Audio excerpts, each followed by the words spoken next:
Anda kembali di Anyus Sore bersama saya Diandra Mukni. Pemirsa, rentetan gempa bumi masih kerap mengguncang wilayah Nusa Tenggara Timur dan belum berhenti. BMKG mencatat 5.089 gempa susulan terjadi setelah gempa utama berkekuatan magnitudo 7,7 mengguncang Flores, Nusa Tenggara Timur.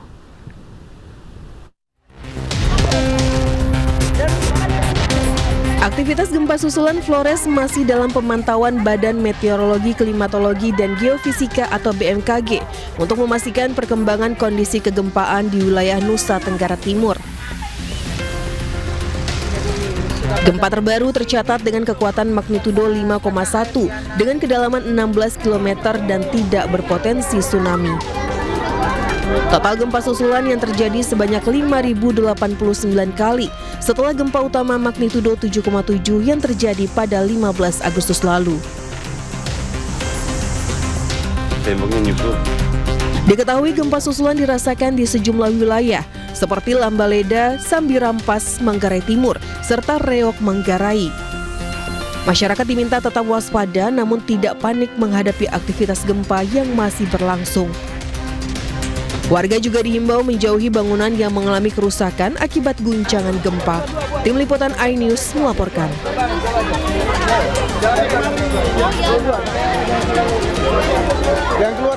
Kita beralih ke informasi selanjutnya, pemirsa. Kalimantan darurat kebakaran hutan dan lahan. Puluhan ribu hektar lahan terbakar membuat relawan pemadam karhutla kelelahan bahkan pingsan. Masya Allah, apinya. Kita tepuk api. Kabur. Aduh, hai. Segera kabur, segera kabur, segera kabur, meninggalkan lokasi. Inilah detik-detik para petugas pemadam kebakaran melarikan diri usai terkepung api kebakaran lahan di Kampung Labanan, Kecamatan Teluk Bayur, Kalimantan Timur. Kencangnya hembusan angin membuat api cepat menyebar hingga mengelilingi keberadaan petugas yang tengah memadamkan api. Tanpa kenal lelah, petugas terus berjibaku untuk menjinakkan api meski nyawa menjadi taruhan. Sementara akibat kelelahan memadamkan kebakaran hutan dan lahan, serta terkepung dan menghirup asap tebal, 2 relawan di Sampit Kabupaten Kota Waringin Timur, Kalimantan Tengah jatuh pingsan. Rizky Mubarak, relawan ini bahkan terpaksa digendong dan dilarikan ke rumah sakit. Korban pun dilarikan menggunakan ambulans ke Rumah Sakit Dr. Murjani Sampit untuk mendapatkan perawatan. Gusti, seorang petugas posko gabungan pengendalian karhutla, juga tumbang karena kelelahan akibat banyak menghirup asap pekat. Terlalu menghirup banyak asap dan ya lumayan jarak titik api cukup jauh dan besar juga apinya. Selama kebakaran hutan dan lahan atau karhutla, para relawan ini jatuh bangun berjuang memadamkan karhutla, bekerja siang malam tanpa dibayar. Bahkan mereka membiayai sendiri kebutuhan BBM, makan, dan minum. Kalimantan lagi-lagi darurat kebakaran hutan dan lahan. Berdasarkan data BPBD, Kalimantan Barat jadi provinsi dengan luas karhutla terbesar, lebih dari 28.700 hektar. Kalimantan Tengah lebih dari 2.300 hektar, dan Kalimantan Selatan 3.400 hektar lebih. Hampir sebagian besar wilayah di Kalimantan menjadi wilayah terdampak karhutla.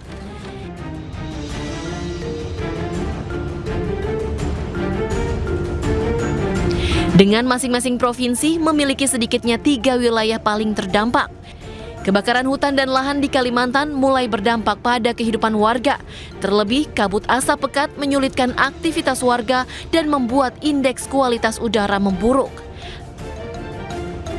Diketahui indeks kualitas udara di Kota Palangkaraya mencapai 487, masuk kategori berbahaya dan berdampak pada jarak pandang.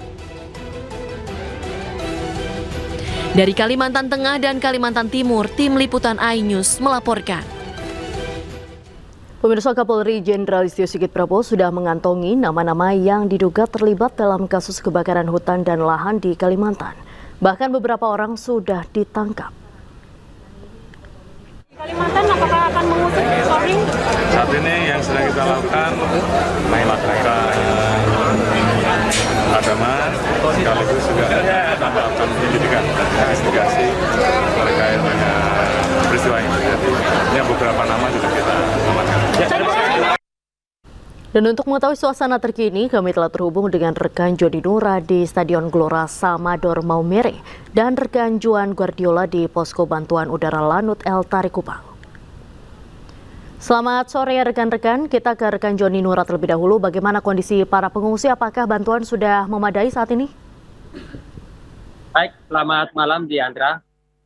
Dapat saya laporkan bahwa saat ini saya sedang berada di Stadion Gelora Samador sendiri, di mana terdapat sejumlah pengungsi di posko pengungsian yang berjumlah 1.299 jiwa.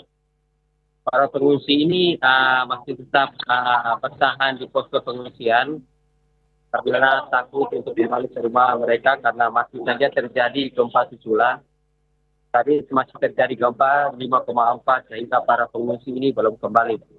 Hingga saat ini para pengungsi sendiri belum bisa mendapat bantuan secukupnya karena barusan saja terjadi keributan di posko pengungsian terkait dengan pembagian sembako yang tidak merata oleh pihak pemerintah kepada sejumlah pengungsi yang berada di satu tenda sehingga sempat terjadi kericuan antara pengungsi, namun bisa diamankan oleh aparat TNI yang berjaga di posko pengungsian sendiri. Hingga saat ini pengungsi pun masih membutuhkan sejumlah bantuan, kebutuhan seperti bayi dan balita untuk anak-anak, orang lansia, dan air mineral. Diandra.